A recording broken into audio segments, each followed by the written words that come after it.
At the time of this recording, I'm 30 years old and I've been dating my girlfriend, Amanda, for 10 years. And if I could go back in time and give my 21-year-old self some relationship advice that would save him some heartache and confusion, this is what I would say. The first thing is a healthy nervous system equals a healthy relationship. Early on when we were dating and I was trying to grow my business, I was drinking a lot of coffee, working long hours, on social media a lot, and it resulted in me really struggling to be present around my partner at the end of the day. And I noticed that whenever she would express emotions to me, I would actually get overwhelmed, I would shut down, I would get really defensive around her. And it wasn't until I developed practices and rituals that helped me stabilize my nervous system, to get me back into a parasympathetic state at the end of a day, is it allowed me to be able to fully see her and be there with her. I had more emotional capacity, I could respond instead of react. And it all came down to the stability of my nervous system. The second thing is that 80% of the trust in the relationship is built upon me creating emotional safety for her. Similar to what I just shared about the nervous system, emotional safety is built around my ability to hold a safe space and see her and understand her without reacting. And early on, I really struggled to do that. I struggled to listen without reacting. And it's a common pattern I see in a lot of men, is like we get into such an overwhelmed state where we just completely shut off from seeing our partner's emotional needs. So trust is built off a consistent ability to hold an emotional safe space and allow my partner to feel seen and understood. And the third thing, her complaints are your opportunity to lead her back into her truth, which is her body. And this is the thing, sometimes early on in my relationship, and sometimes now, when my girlfriend complains about something, I'm very quickly to take it personally. I'm very quickly to get on the defensive. And that's normal, right? Because usually my partner, or sometimes my partner's not very good at expressing her truth, which are her feelings. So what I choose to do now is see her complaints as opportunities to practice leadership, to get beyond my mind's attachment to being right, and see it as a chance to guide her back into my body, sometimes just through listening and empathy and validation, so that she can express from a place of truth. And what I've seen happen when she does that is that she's able to process and unravel and discharge her emotional experience. And then she comes back to a sense of safety and a sense of wholeness with me. And now she then sees me as someone who she can bump up against, or she can express emotions to, because she knows I can hold her. And that's just created so much more trust in our relationship through that. The fourth thing I would say to my younger self is that when your partner feels loved and led by you, she will pour back into you in ways that you can't even see right now, that will support your purpose and mission. And early on, when I was dating my partner, I was really committed to my purpose. I had this really big vision and dreams of leaving my corporate job and building a coaching business and traveling the world. And I was so focused on these endeavors that I would sometimes miss the small little things that would go a long way for my partner, the small acts of appreciation, or the small, gifts, or the quality time, or the little things like her birthday, going out of my way to make sure she had the best possible day. I would overlook that a little bit, and it caused her to sometimes not feel fully as loved by me. Even though I did love her, I didn't show it in these little ways. And what I started to do later on in the relationship was start to see these micro moments as opportunities to share with her how important she is to me. And when a woman receives that, and when a woman feels that from her man, she just wants to give back to him. Like, they're devotional beings. They want to pour back into you. And when you just do the small little things, like if something important, tracking what's important to her, if you know that she really loves a certain thing, or a friend's birthday is coming up, and you go out of your way to show that you're really taking note of those things, then what happened for me was she just started fueling my purpose, supporting me in my goals, being that oracle, that intuitive insight that allowed me to grow faster in my business, because she just wanted to support me because she was feeling so loved and supported by me. Now, the next thing, so important for men, whenever your girl is expressing emotions, do not try to fix them. Just listen to them and receive. Don't provide solutions. Early on, I was always quick to give a solution to a problem, because I came from the corporate world. I was an accountant in a previous life when I was 21. So my job was to help businesses. It's either right or wrong in business, right? But in a relationship, it's not right or wrong. Sometimes emotions don't make sense. And it wasn't until I started to get out of my own way and learn to listen with empathy, to relate to my partner's emotions and validate them by saying, hey, you know what, I'm sorry that you feel like that. Is there anything else that you're feeling right now? Or I can understand why you feel like that way. What else is coming up for you right now? The minute I started to do that, I started to notice that, hey, I didn't actually need to do a whole lot when my partner's feeling emotional. I just needed to be there and listen to her and empathize with her. And in doing so, she felt seen and understood. And then when she feels seen and understood, she then feels safe to let go of the burden that she's carrying. And so much of our relationship conflict was like reduced by me just developing that ability of not trying to fix her problems. The next lesson is have a transition ritual from work mode to relationship mode. For so long, I made the mistake of thinking I could go straight from a business call, straight from a creative act on my computer, straight into having a date night with my partner or having intimate time with my partner. And you may have noticed this as well. There's this turbulence, there's a bit of residue left over from a work day that if you carry it forward and you do not have a transition ritual to take you into your downtime, then you're still in your head.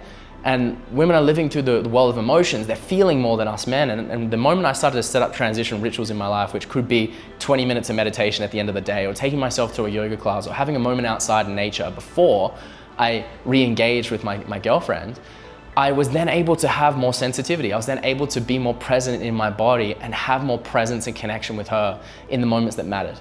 So make sure you have a transition ritual from your work to your home life. Now, the next lesson was find healthy outlets to express your anger. Now, for me growing up, anger wasn't an emotion I felt safe in my expression. I ended up shutting it down. For a lot of my upbringing, I watched my dad, sometimes express his anger in unhealthy ways. And that caused me to not develop a good relationship with this part of me. So that meant when someone upset me or someone did wrong by me, I would often just withhold that energy. I wouldn't express it. I wouldn't say what I was feeling. And worst of all, I wouldn't give myself an outlet to go into that rage and that primality. And what it resulted in my relationship was sometimes I get irritable, I get reactive, I get frustrated. Passive aggressiveness would show up. And I noticed that these were all signs that there was anger trapped in my body. And the moment I started to give myself permission to go into this energy, to release it consciously and safely through certain practices, I then realized that I could return in my relationship as a safer space. I was more clear, I had less fear, I wasn't hiding anything in the shadows.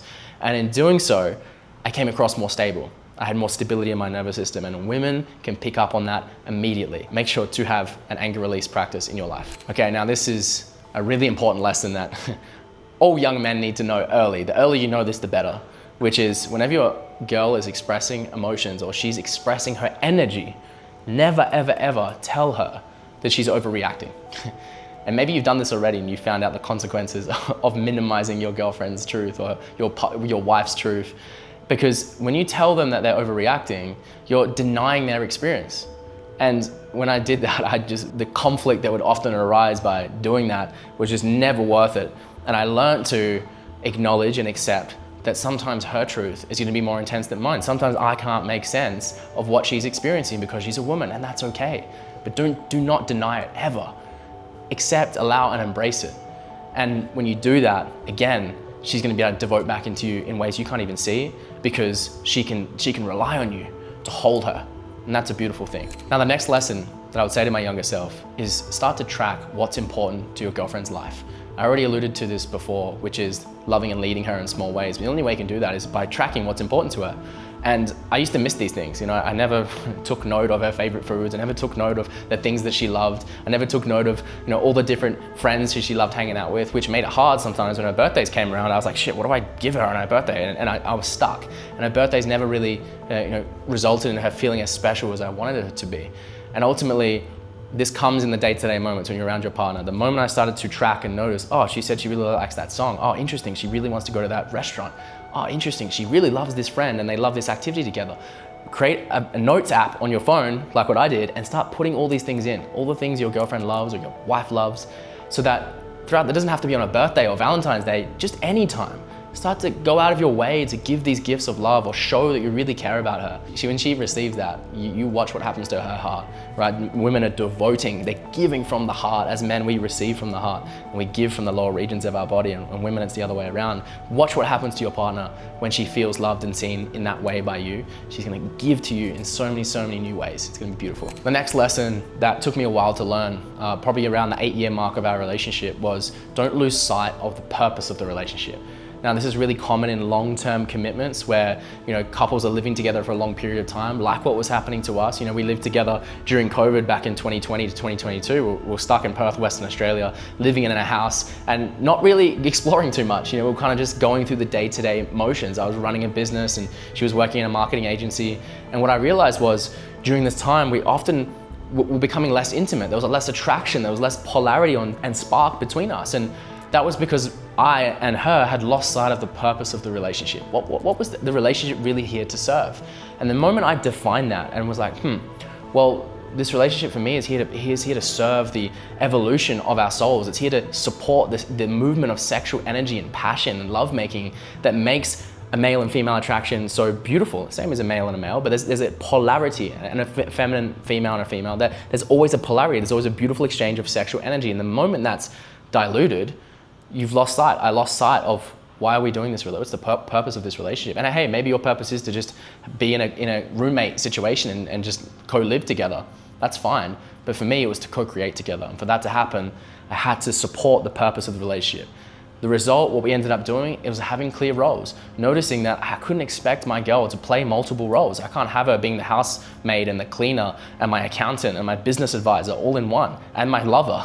Notice how it's so hard for her to fulfill all those roles. So I started to just like take some roles off her plate and go, hey, I want you to be this for me.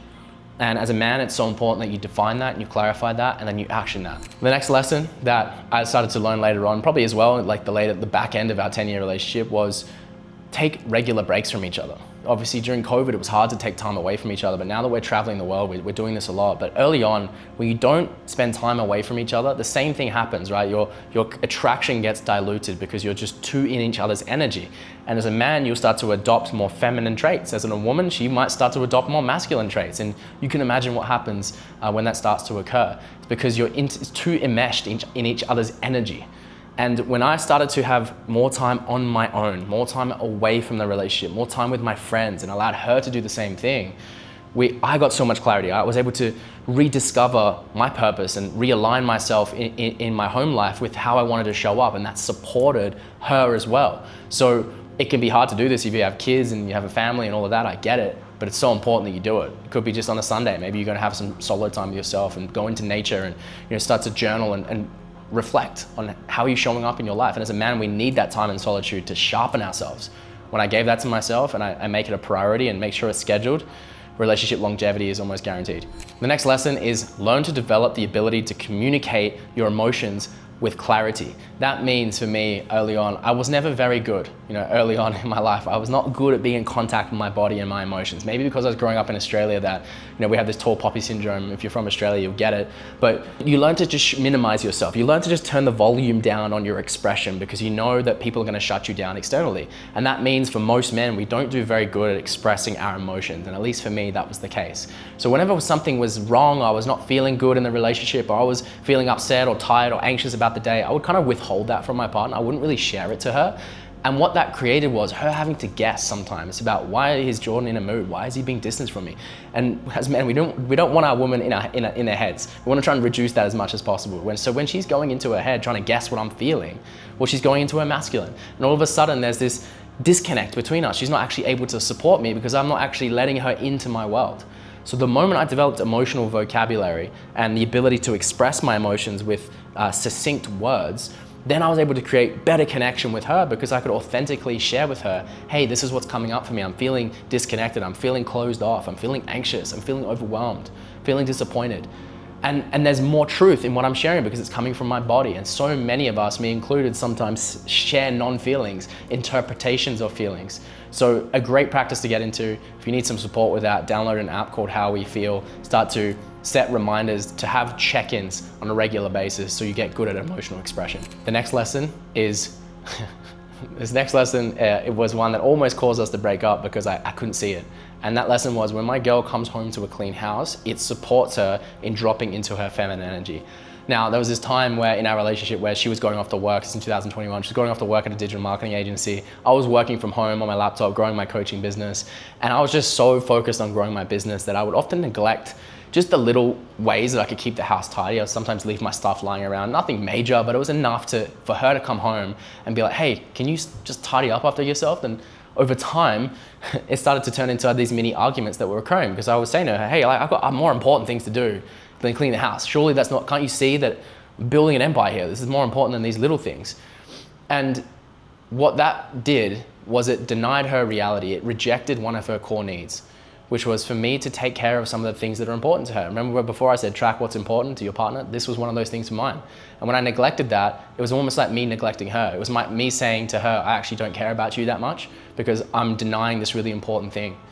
And what I realized was the feminine loves to come home to beauty. They love to come home to cleanliness because it helps her And if she's just had a long day in an office or another job, then it's even more important that that's the case. So what I realized, it doesn't mean I need to be doing the cleaning all the time, but I just need to make sure that the house is clean and things are beautiful. So I looked into hiring a cleaner, I looked into getting some support to make sure that this was taken care of. And now I'm making it an important priority in how I show up for her. And now the final lesson that I'm gonna leave you with, which I wish I had told my 21-year-old self this right away, which was don't push your partner into personal development or spirituality. Now, so many times I thought I was in the wrong relationship because I was really into this path of bettering myself. This was back in 2017 when I quit my corporate job. I was so committed to meditation and all the things and reading all the books and attending all the events, and my partner was working at a bar, loving her life, just still figuring herself out. And it created a lot of confusion for me and her because we're like, are we kind of meant to be together here? It kind of seems like we're on different paths. And so many times I tried to nudge her in this direction and it almost pushed her further away. And it wasn't until I just accepted that she's on her own path, she's on her own timeline. She doesn't need to be into the same things as me. She doesn't need to have the same value or same spiritual beliefs as me initially. And when I allowed and gave her space to discover that on herself, what ended up happening was she found her path in a beautiful way. And now her path, even though it's unique to mine, it's different to mine, we support, it feeds into each other. Her path, her beliefs feed into mine, and we have this now beautiful connection that she's on her own personal development journey and it doesn't need to look like mine.